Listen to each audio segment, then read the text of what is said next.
Hello, Lydia.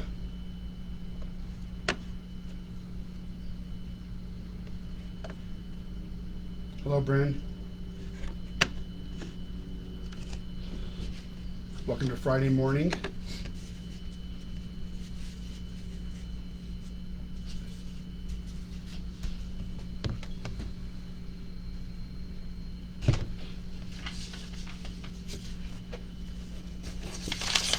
Hello, Sandy.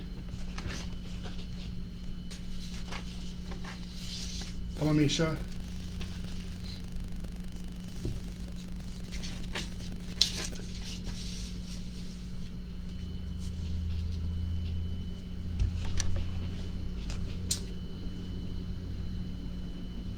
Hello, Scott. So today we're going to go over 24 colors, and I brought Opera Pink and Rhodonite. Wanted to quickly touch on those. There was a question yesterday, and I wanted to get back to that. Ciao, Giovanni. Hello, Nancy. Hello, Anne. So hello, everyone. I'm going to flip this down. Hello, Maria. Okay.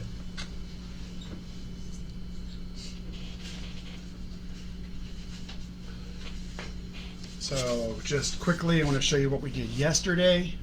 We'll be doing this again today. There we go. So we're going to look at the cerulean blue chromium. We're going to look at the cobalts.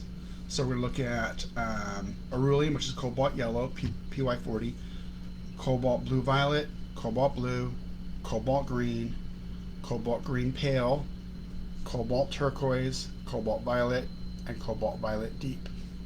So we're going to paint these out fresh. I just want to show you what we did yesterday so you can actually see the colors dry. We're also going to look at the manganese blue U, and then the different Mayans. The Mayan the Mayan blue genuine, the Mayan dark blue, the Mayan orange, Mayan red, Mayan violet, Mayan yellow. Then we'll look at moon glow, potter's pink, Prussian blue,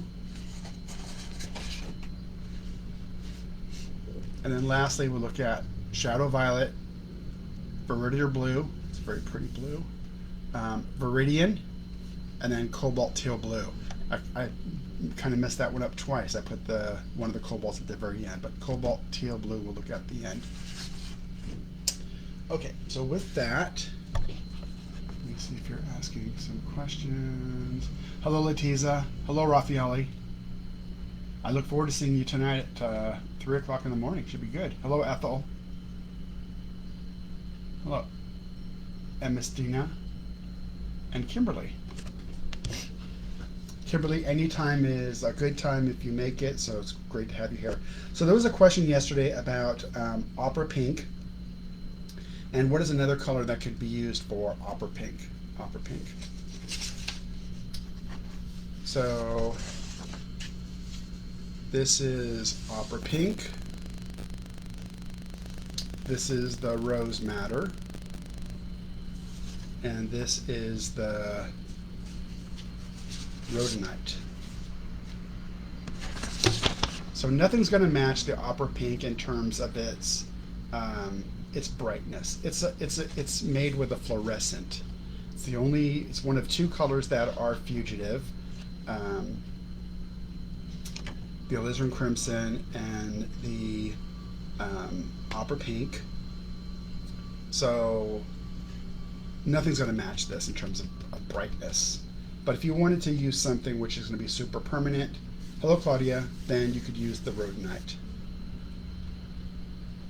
So let's talk about these for a second. I always like printing these out. Let me bring this down here so maybe you can see it better. There we go. So all this is available online on the spreadsheet. So Rhodonite Genuine, which is this one right here. Rhodonite Genuine is a Series 2. That's how it's sold. It's a Series 2. Series 1, 2, 3, to 4. It is light fastness excellent, which means light fastness 100 plus years. It's low staining, it's non-granulating, and it's transparent. So now let's talk about the Opera Pink. Opera Pink. Opera Pink is a Series 1. This is interesting for you to know. Opera Pink is made with two pigments. It's made both with quinacridone magenta. It's made with quinacridone magenta, which is right here, quinacridone magenta. And it's made with a fluorescent pigment. So even though we classify this as being a fugitive, if this brightness were to go away, this fluorescent, or for any reason to go away, you put it in direct sunlight, whatever, if it were to go away, you wouldn't end up with just a clear piece of paper. You would end up with what's behind it, which is the quinacridone magenta. Okay, because it's a mix, the part that's the quinacridone magenta in the mix would stay. But still, we're going to say it's fugitive, even though the quinacridone magenta is 100 plus years. Because this is a mix, we're going to say it's fugitive because it's fluorescent. But all that information, if you ever want it, is online, and you can look it up for any color. You can see it's multiple names, the color index, the color name, etc. Hello, area from Bellingham, neighbor to the north. So I hope that answered one of the questions. I love your questions. I do take time to read your questions. So I'm going to put this to the side.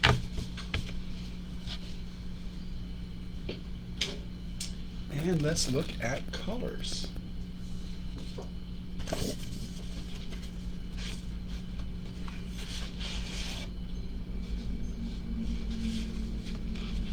me raise this back up again.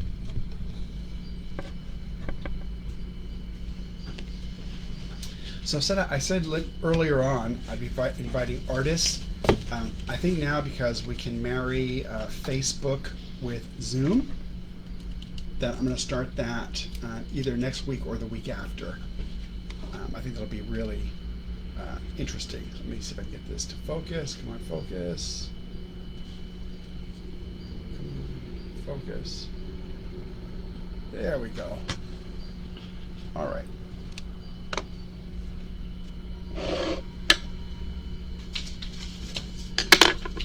So I did go out and I took all the colors that we're going to look at today, the ceruleans, the cobalts, the Mayans, the Potter's Pink. Somebody asked a question about that about 2 weeks ago. The Prussian Blue, the Shadow Violet and Moonglow, and the Viridian and Viridian. And I took the C-Lab. So this again is available online, and what I do is I just cut out the ones I'm interested in looking at. And if you look at the L value is the light value, whether it's blackest at 0 or whitest at 100. So that, for example, if I looked at the cobalts, I would see that the Aurelian is at 89. That's a very, very bright color when compared to the other colors within the cobalt. 86 is also very bright. And then you go down to the violet, for example, is a 52. So that's kind of down here in the middle. 50 is kind of gray. And then they'll tell you also, I put on here that whether it's the coolest, which means it's in this quadrant right here. This is the yellow, blue, red, green of the C-Lab. So over here you can see whether it's warmest, warm, cool, or coolest, if that's of interest to you. But kind of fun for those of you that like to look at this information. It's all available. I hope you do. And then also for all the colors that we're going to be looking at, what I do is I take that subset out of the spreadsheet, and if you wanted to do the same thing, you could, for example, what I did is the English name. There's English, Spanish, Italian, and German. You could choose any one of those you wish to choose. The series number, which is how it's priced. Series 1 is the least expensive, followed by 2, followed by 3. Gives you the common pigment name. For Moonglow, for example, you can see that Moonglow is made with Viridian, Ultramarine Blue, and Anthraquinoid Red. And if you look at Shadow Violet, it's also made with Viridian and Ultramarine Blue, but it uses Pyral Orange versus the Anthraquinoid Red. So Moonglow slightly more red because of that, and Shadow Violet slightly more orange because of that.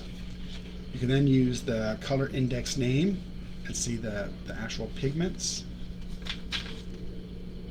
You can actually see the color index names right here. And then the light fastness, if it's a 1, it's 100 plus years. If it's a 2, it's 100 years. These are tested not only from the information that we get from the manufacturer, but everything that we get, we test at least 2 more times. We test it both before we use it, and we test it after we make the batch. We have a xenon phaedometer, so that's pretty easy for us to do. There's probably maybe 3 companies within the whole industry that have a xenon phaedometer. So a 2 is 100 years, a 1 is 100 plus years, and then the information about whether it's low staining, medium staining, or non-staining, granulation, yes or no, the opacity, and what it's available in. Okay. Hello, Angela.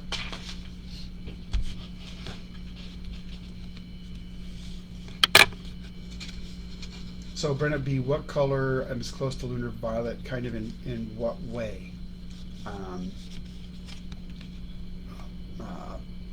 Brightness, granulation, because I'm dealing with all those factors.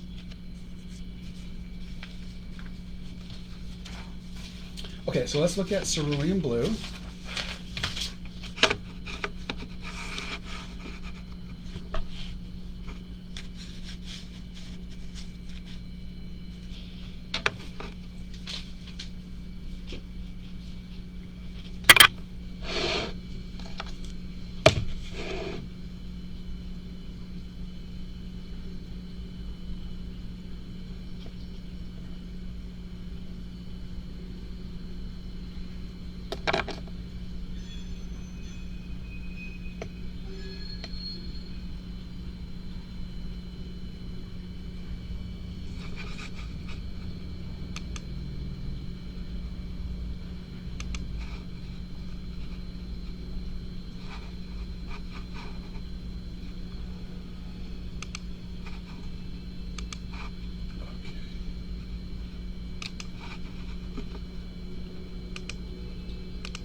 Just a second.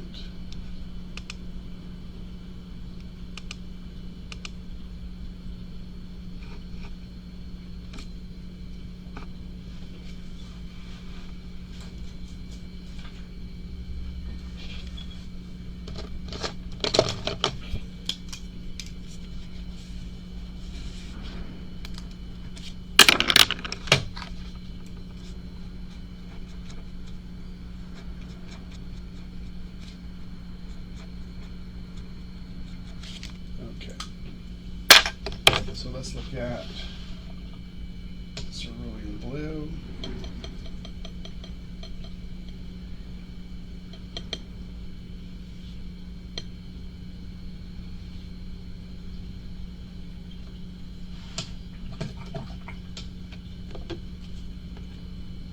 Just right there. Get back to this. Cerulean blue.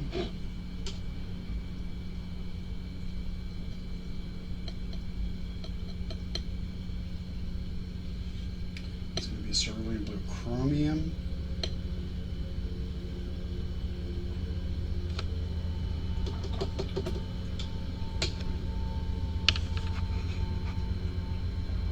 Okay. So, Brand, what color would be close to lunar violet? So what I would do first, if I was going to answer that question, you can look up lunar violet on the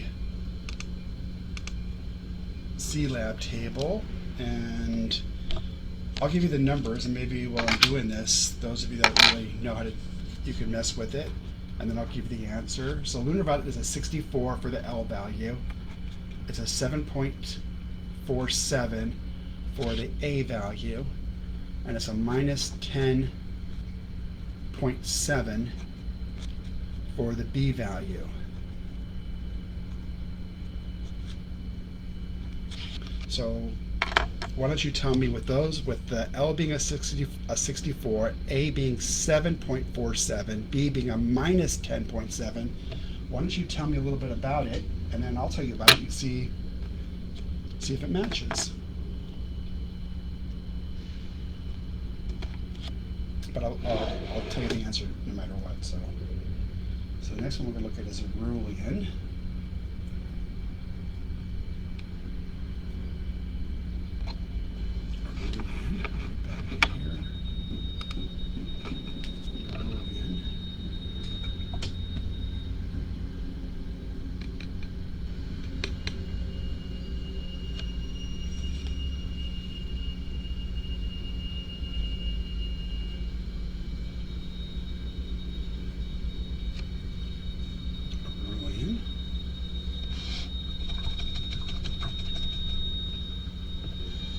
These Da Vinci brushes are really good, but boy, they hold a really good pigment load.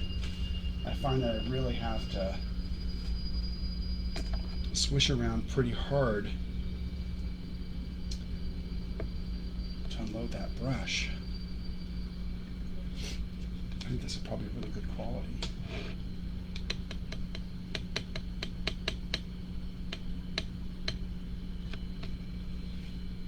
This is going to be the Cobalt Violet. So let me see what you're coming up with here. Cobalt Violet. Coming out here. The camera goes out of focus because I put my hands in front of it, and then it wants to focus on movement. When I move my hand out of the way, it refocuses. So if I just leave it alone, it'll stay where it's at. But as soon as I move my hand, it tries to focus on my hand, and then it has to re-engage again. Well, I don't know why there's a high-pitched sound.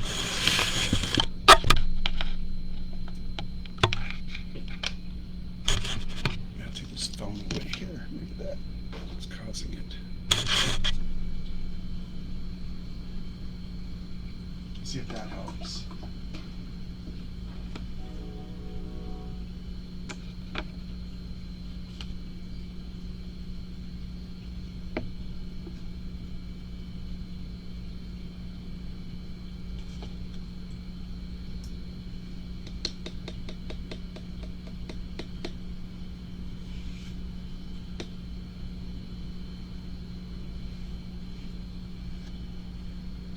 That's Cobalt Blue.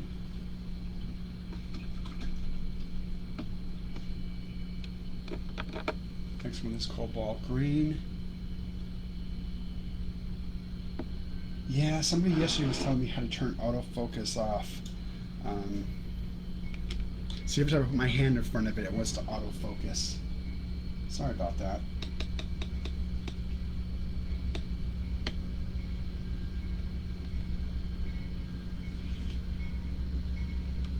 That's just me putting my hands in front of it all the time.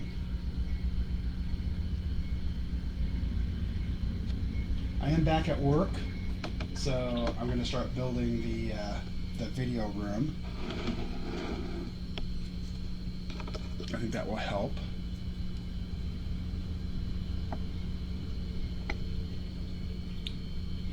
Okay, this is Cobalt Green Pale. When I get to the end of these cobalts, we'll go over the question about the lunar. Wow, that pale is pale.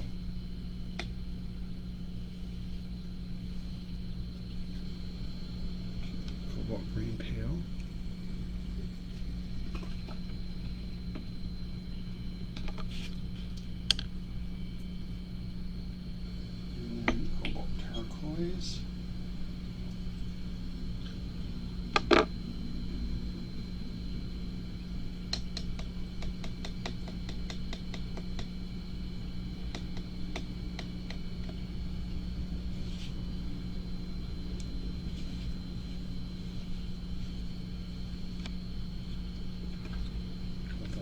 turquoise.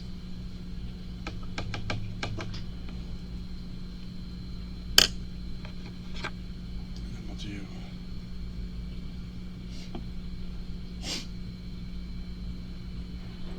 cobalt violet.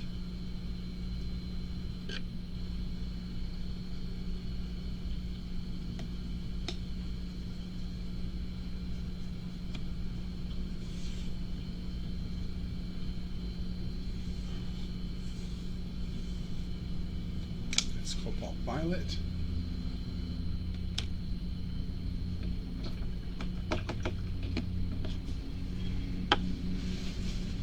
So before I clean it out, that's what our dish looks like. This one here.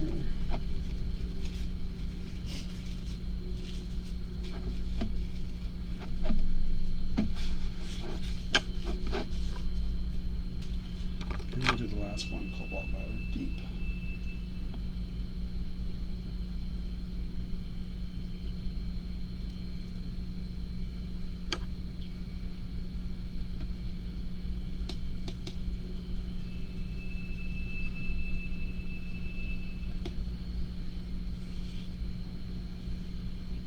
So cobalt violet deep.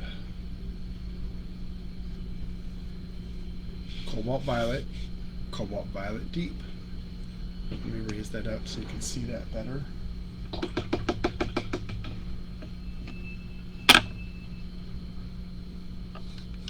There we go. So we have the cerulean blue chromium, aurulin, cobalt yellow, cobalt blue violet, cobalt blue, cobalt green pale, cobalt turquoise, cobalt violet deep.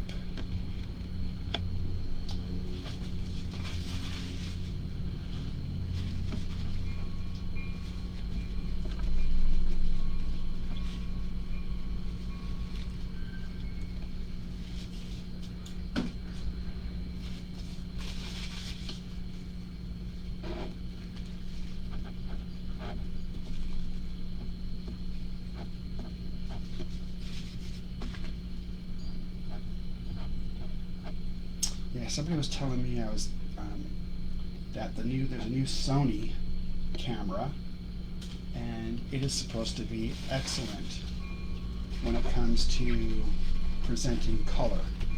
So I'm going to see about getting that one. It's called the Sony 80 or 80 something or other. I think probably everybody has one of their favorites.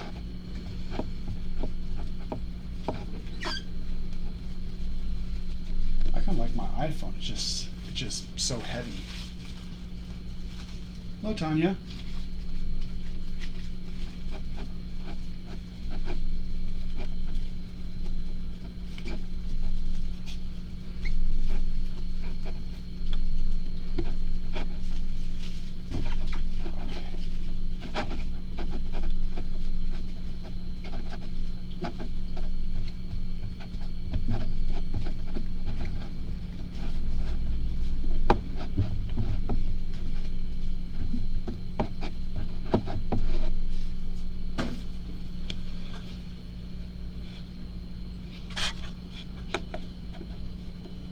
So Eve says just about setting the white balance and then locking it. I'm going to try that, Eve.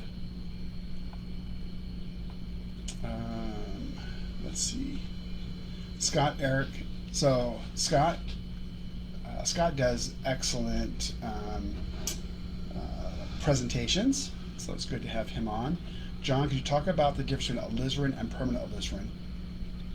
So alizarin is a coal tar derivative, C-O-A-L, coal tar, and it's a fugitive. It was used by the masters, so it's actually sells really well because professors have their students use it. Professors are very knowledgeable. They understand it's a fugitive color, but they want their students to paint with the same paints that the masters used, which is the alizarin. For those artists that want to sell their works or don't want that issue, you can use the alizarin crimson permanent. The alizarin crimson permanent is made with high performance pigments that are 100 plus years. We test them with our xenon phaedometer. It's really, but at the end of the day, it's really your choice. They're really super close to each other, so you could use either one. The choice, which is beautiful as an artist, is always up to you, your choice as to what you put in your toolbox. The colors are very, very close. One is 100 plus years, and the alizarin crimson is a fugitive color. It's one of two that we have. We have the opera pink and the alizarin, and that's it within our line. Scott, I hope that answers your question. If not, please let me know and be glad to go over it even further. Okay, so Sandra answered. Thank you, Sandra. That was very good of you. Sandra answered it as well. Sandra said, Scott, the main difference is that alizarin is fugitive, whereas alizarin crimson permanent isn't. Thank you, Sandra. I just want to go back up here to the question about from Bryn. So lunar violet. So what I would do, let me show you real quick.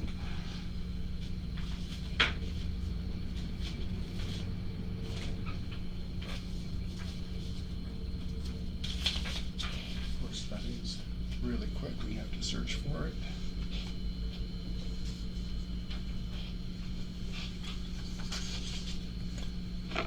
So you can actually look at the C-Lab spreadsheet that's online, and you can sort it any way you want.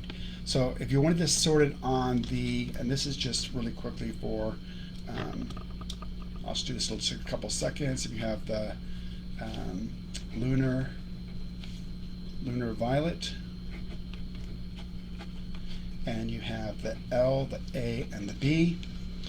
The L value is the brightness. For this particular color, it's 64. If we were looking at our light scale, which goes from 0 to 100, gray kind of sits in here. Super white or luminescent would be up here. Then your darkest blacks might be down here. They're probably going to actually be right in this area right here. 64. Say it's right about there. Okay, so it's brighter than a gray. Not the brightest of brights, but it's brighter than that. Then if we look at our quickly here, and this is our yellow and our blue and our red and our green, and this is a 7.47. So say it's over here somewhere in the 7, and it's minus 10, so it's down here. It's going to be more in this red-blue area. So it's, if another color was here, it's always in relation to another color. If another color was here, this one would be more blue because it's down further, and it would be more red because it's over in relationship to this other color. That's kind of how you do it. This would be our warmest. This would be cool. This would be coolest, and this would be warm. So because it lies in this quadrant, it would be said to be a cool color. Okay? So great question. But if you just wanted to pick overall how other colors in relation to how bright it is, just look at the C-Lab colors and sort it on the L value from high to low or from low to high, whatever you choose. And you can see kind of what's around it, what's above it, and what's below it. Okay, so for that, I'm going to put this away, and we're going to go through the next set of colors.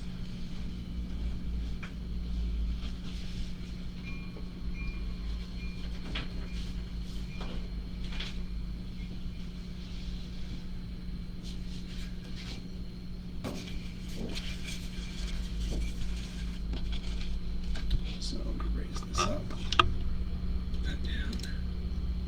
There we go.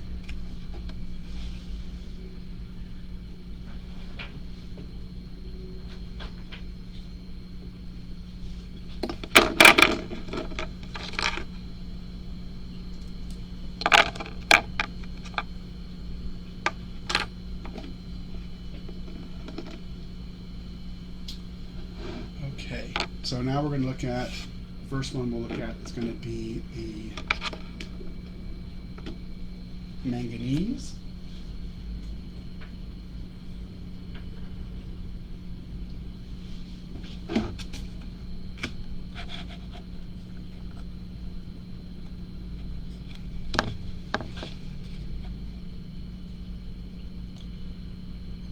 Okay.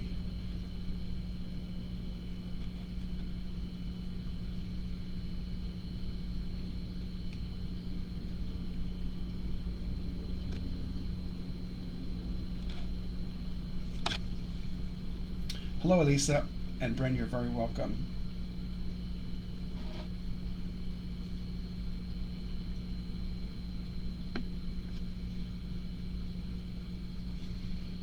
I think, you know, the more to the amount of information you want to have, the more is always better. It's always great to have the most amount of tools in your toolbox. So I enjoy it very much. This is the manganese blue hue. Manganese blue hue. It's really pretty blue. Manganese blue hue. Okay, now these are going to be the Mayan. So the first one we're going to look at is the Mayan Blue Genuine. We call it, it's the only, while we have multiple Mayan, it is the only one with a pedigree. It is made in the same way that the Mayans would have made theirs. It's made by a professor at Texas. There it is. So it's indigo infused into clay, which is the same process the Mayans used. It's the same process that other Mayans are made by, but these don't have a pedigree. These don't have a history, and that's why they're not called genuine. This one's called genuine because it has a history. A history of how the ancients made color, which is always beautiful. We had Egyptian blue. We tried to do Egyptian blue. Very difficult because when the Egyptians were making their particular color, they used wood, and wood goes up in temperature and comes down in temperature, goes up in temperature, goes down in temperature, depending on when you're stoking the fire and how long the embers last, etc. When you put that into a modern oven or furnace, and you put it at whatever, say you put it at 500 degrees, it will stay at 500 degrees. The new machinery is really beautiful, but what happens is this turns it into kind of a glass. So there's something to say about how the ancients did things. There's kind of a beauty in what they did and how they did it. So this is the Mayan dark blue.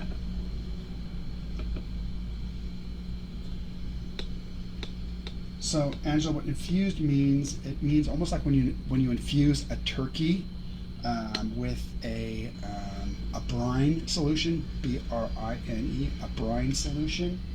It means you're inserting, infuse or inserting. So you're getting the indigo, and you're infusing the indigo into the clay. And it's way more complex than that. Kind of in general understanding, it's just a good way to understand it.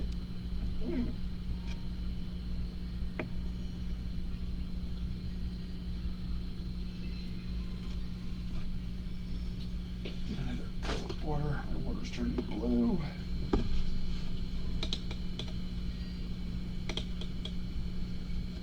These Mayans go into solution really quickly.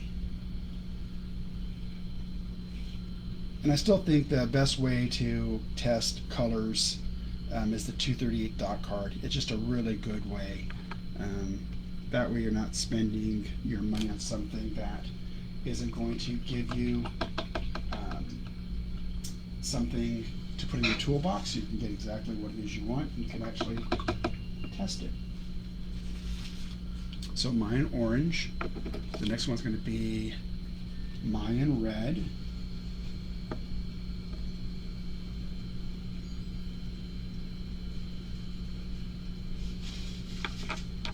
Yeah, so the university actually has the whole process. I believe they have the whole process is patented, and it's a super. Theirs anyway is a very, very, very complex process. So when I say infused, it's just kind of general.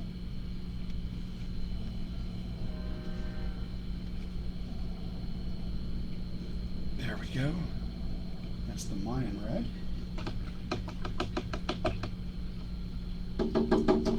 But it certainly doesn't keep anyone from trying stuff. I mean, trying is kind of the spice of life, I think.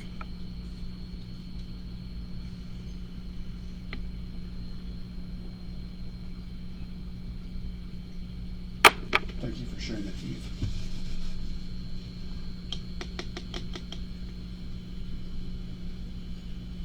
Okay. So here's the Mayan violet.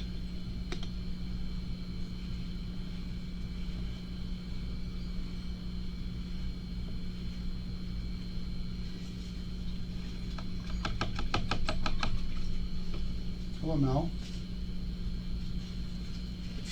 This is going to be Mayan yellow.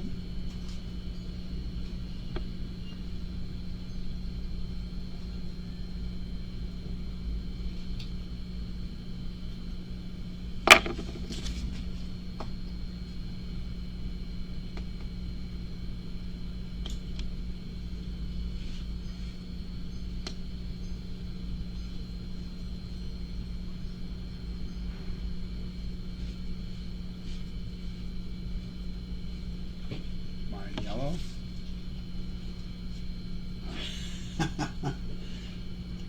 So Brent says, I'm an expert at mixing mud colors. And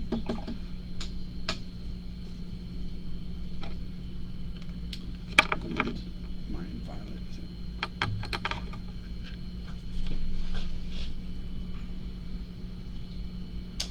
Oh yeah, I can. I can until I forget to do it. So Mary says, on your drawdowns, could you make the top more of a mass tone with little to no water? Yeah, of course I could do that. I will do that. Moonglow, Potter's Pink, Prussian Blue. I will do that on a go-forward basis. Watercolors, the mass tone is really different from an acrylic, for example, or an oil. Sometimes, even when you look at quinacridone gold, which is quite gorgeous when it's wetted out, it looks like it's brown. Really not a whole lot of beauty when it's in mass, but I'm glad to do that. Sure, not a problem. Until I forget. I'll try not to forget.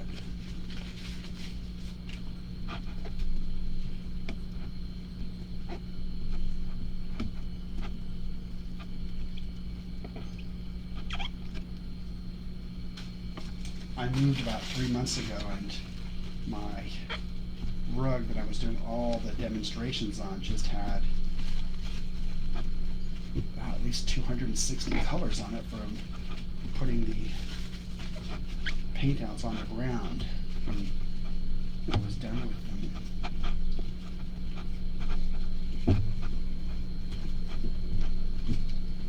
All right, so let's look at Moonglow. Yep, so here's Moonglow. That's what Moonglow looks like.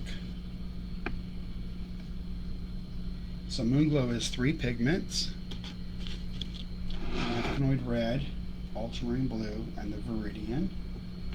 And that is the Potter's Pink.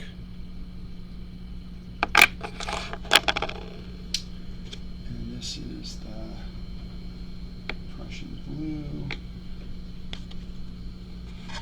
Prussian blue. Okay.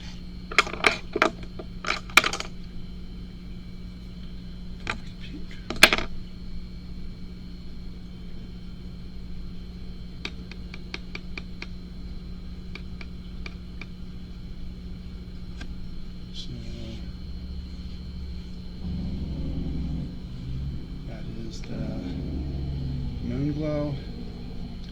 that's really neat about the Moon Glow is, Elisa says, DS pigments must have good taste because my cat keeps drinking the water. It's such a granulator. I don't know if you can see that. There we go. It just almost instantly granulates. And so that's that differential specific gravity that we talk about. And the next one is Potter's Pink.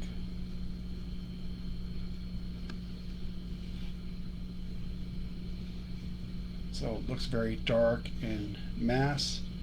It's actually a very light, pretty color. It looks like a pottery you would buy.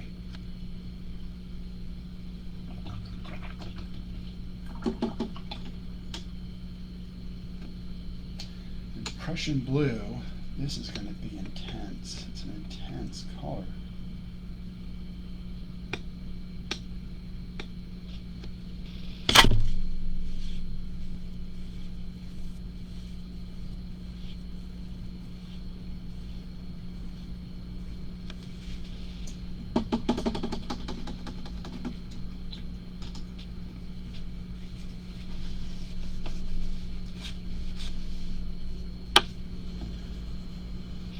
Okay, so that's our Potter's Pink, that's the Prussian, and that's the Moon Glow. I'm going to keep the Moon Glow out for a second just because I want to put the Moon Glow next to the Shadow Violet on the next page so you see both of those. Hello Marie, you're very welcome, thank you.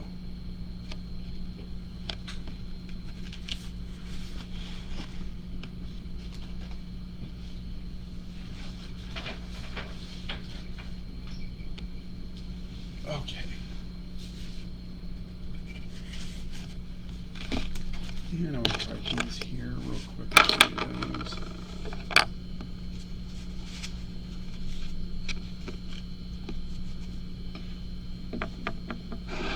If you don't know, I absolutely love your questions.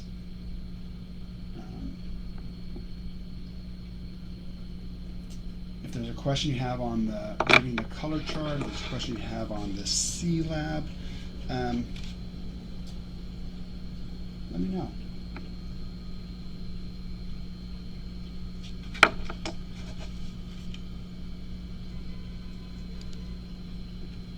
Oh, I told you I would do that. Do that real quick.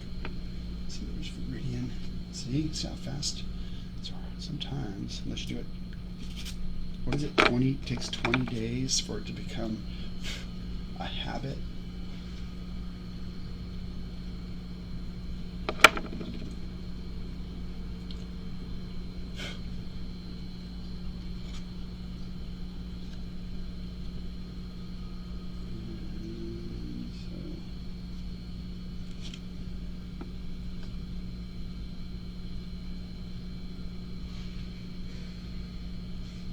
So let's do those real quick.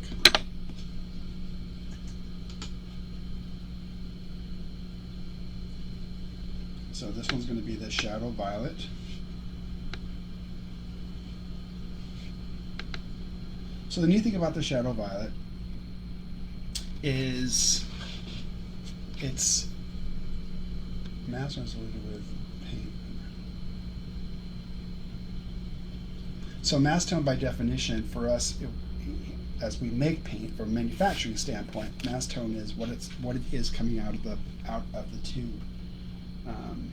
Within our industry, we speak mass tone. That's what we speak of. So thank you for letting me know that. I would have not thought about that.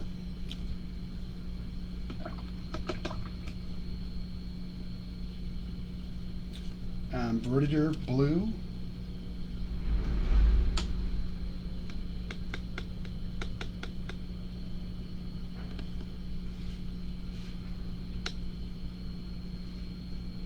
That's anything about learning. I like that.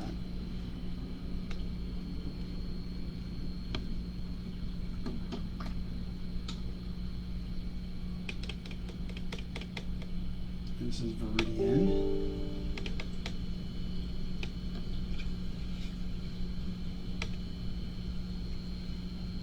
Viridian.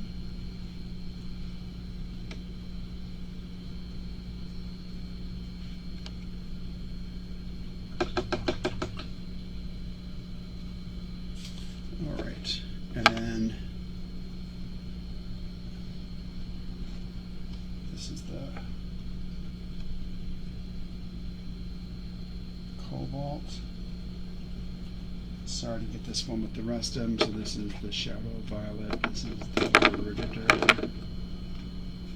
And this is the Viridian.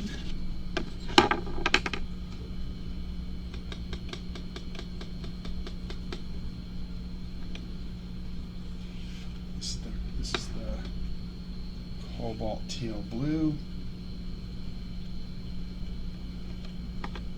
Cobalt Teal Blue.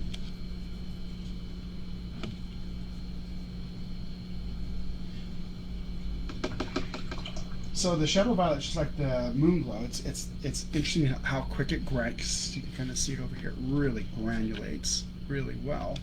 It was a happy mistake when the batch maker was making this particular color. They were actually making Moon Glow. So I'm going to show you both of those. They were actually making Moon Glow, and they used Pyrrole Orange versus the Anthracnoid Red. And the chemist has to release every batch as it's being made. So what he or she does, we have he's and we have she's, is they will test before any batch is allowed to leave the mills. And they put it to the side, and then and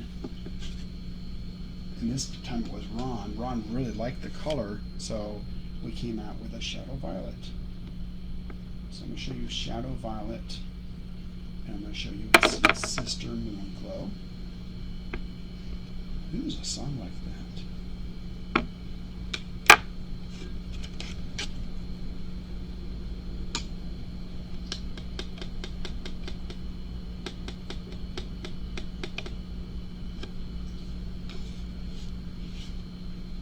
So this is going to be the Shadow Violet. What you'll see it has an orange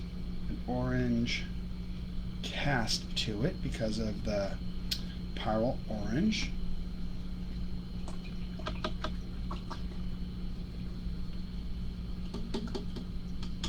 Yeah, Jane Blondell is she's most excellent. She's great about answering anybody's questions. And this is the Moon Glow.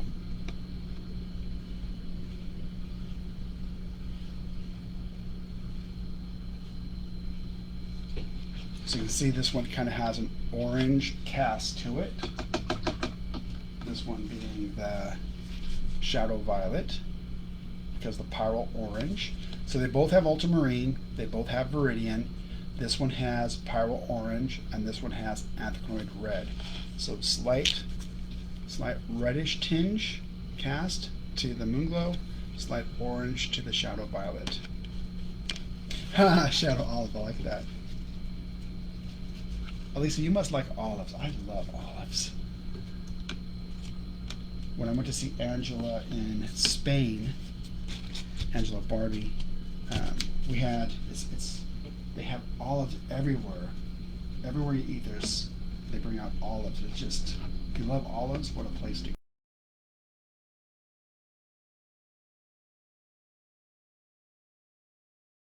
Pretty soon.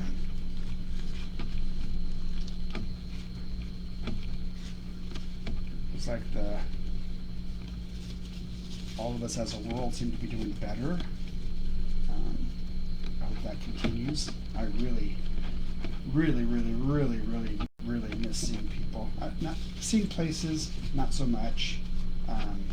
Seeing people, I miss that a lot. For me, that is so much fun. It's been great being with you online.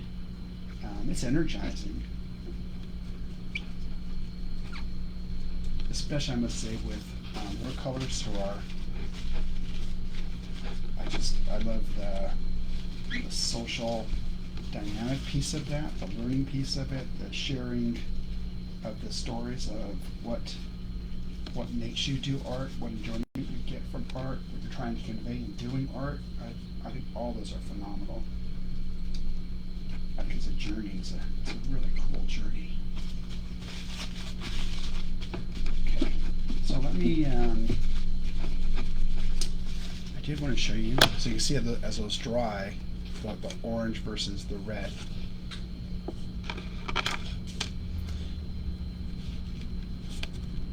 So let's look at the opera pink. Just take a second to look at the opera pink. Which I don't think anything's going to rival it in terms of its brightness.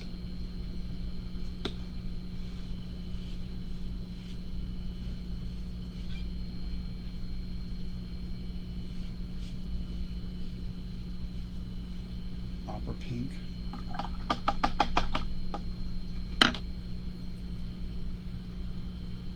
And let's look at the rhodonite.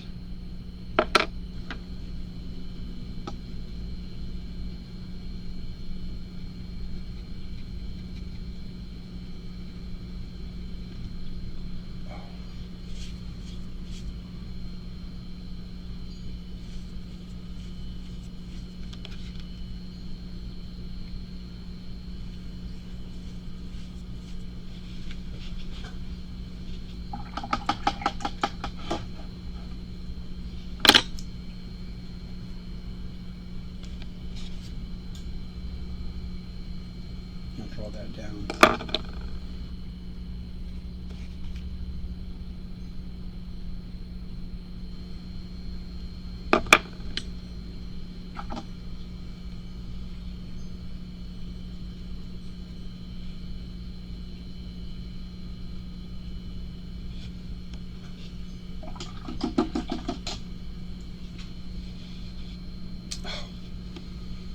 That's what happens when you use blue water.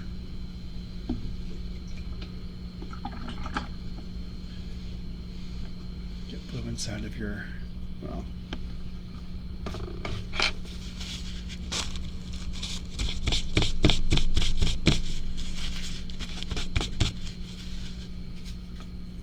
I don't know how we did that.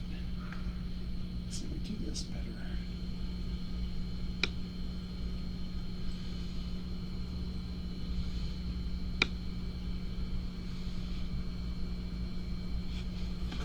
There.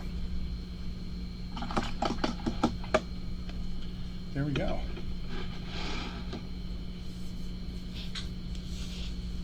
Oh, Sandra, I miss going to Patchings too.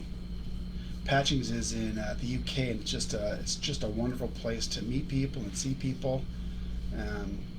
Catherine and I really enjoy that. Look forward to going back. Yeah, it's pretty neat, isn't it, Eve? I like that. I like how it pools. It's really kind of pretty. Okay.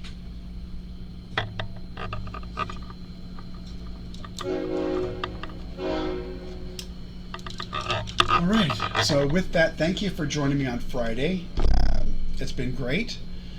We're almost done the general colors. I am going to work on being able to invite artists. Seems that's I've tried that with Angela. That seems to work really well between Facebook and Zoom. That way, there's more interaction, which I think would be really very nice to have. Next week we'll be done with the general colors, and then we'll look at the luminescence and the Primitex.